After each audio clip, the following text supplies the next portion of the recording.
শুধু সৌন্দর্য নয়, এক শতাব্দীর অজানা গল্পের ভাণ্ডার। সামনে বাগান, পেছনে ইতিহাস, এটাই ভিক্টোরিয়া মেমোরিয়াল।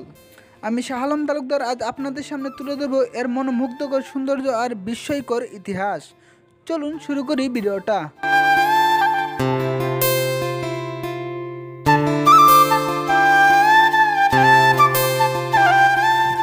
ভিক্টোরিয়া মেমোরিয়াল নির্মাণ শুরু হয়েছিল 1906 সালে, শেষ হয় 1921 সালে।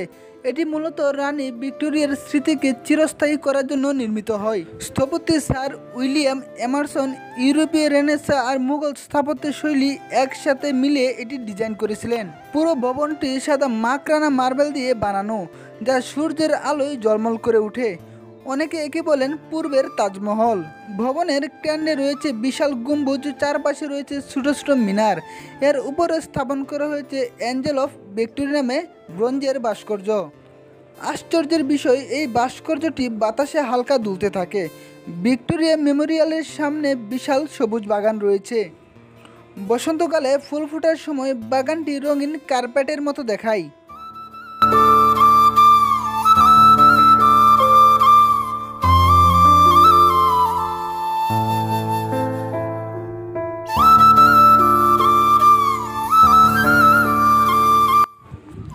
এটি শুধু পর্যটক নয়, কলকাতাবাসীর কাছেও এটি জনপ্রিয় ভ্রমণস্থল।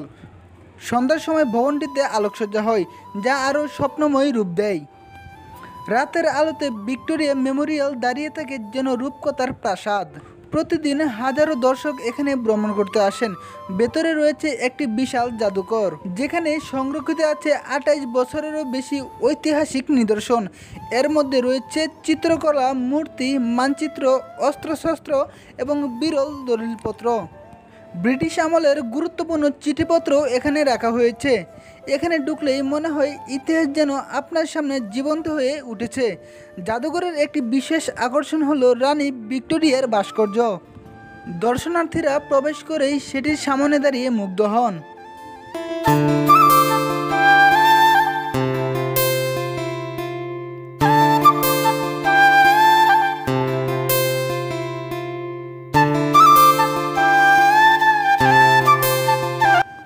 ভবনের প্রতিটি অংশে রয়েছে খোদাই করা অসাধারণ নকশা।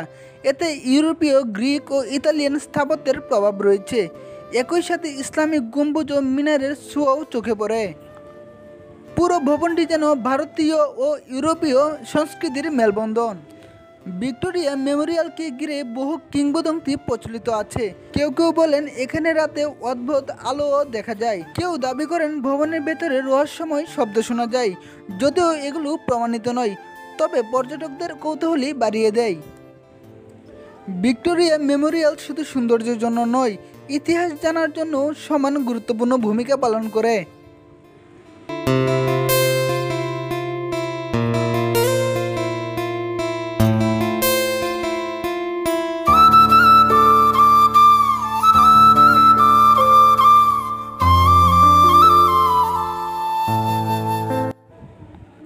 এখানে রয়েছে একটি লাইব্রেরি, যেখানে অনেক বিরল বই সংরক্ষিত আছে। গবেষকরা প্রায় এখানে এসে তথ্য সংগ্রহ করেন। পর্যটকদের জন্য ভিক্টোরিয়া মেমোরিয়াল এক ধরনের টাইম মেশিন। এখানে দাঁড়ালেই মনে হয় আপনি 100 বছর আগের কলকাতায় চলে গেছেন। কলকাতার যে কোনো দর্শনীয় স্থানের তালিকায় এটি সবার উপরে থাকে। অনেকে বলেন কলকাতায় এসে ভিক্টোরিয়া মেমোরিয়াল না দেখলে ভ্রমণ অসম্পূর্ণ থেকে যায়। এর চারপাশের লেক ও ময়দানের খোলা পরিবেশ আরও সৌন্দর্য যোগ করেছে। চলচ্চিত্র শুটিং ও ফটোগ্রাফির জন্য এটি একটি জনপ্রিয় স্থান।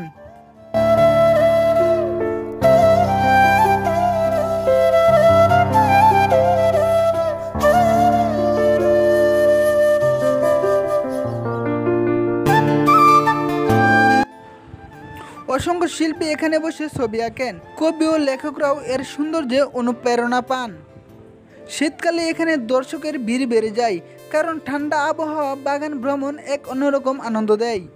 স্থানীয় যুবক যুবতীদের জন্য এটি একটি জনপ্রিয় মিলনস্থল। ভিক্টোরিয়া মেমোরিয়ালের প্রতিটি কোণ ছবি তোলার জন্য আদর্শ স্থান। দিন বা রাত সবসময়ই এটি সমান সুন্দর। এটি কলকাতার সবচেয়ে বেশি ফটোগ্রাফ হওয়া স্থান।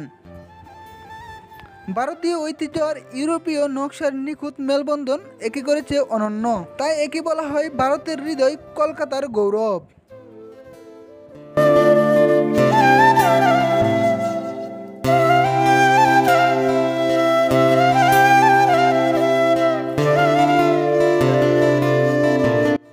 সম্মানিত দর্শক মণ্ডলী, আমি শাহ আলম তালুকদার ছিলাম পুরো ভিডিওতে।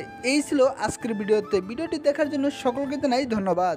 পরবর্তীতে অন্য কোনো জায়গাতে দেখা হবে অন্য কোনো ভিডিওতে। সে পর্যন্ত ভালো থাকুন, সুস্থ থাকুন। দেখা হবে অন্য কোনো ভিডিওতে। আল্লাহ হাফেজ।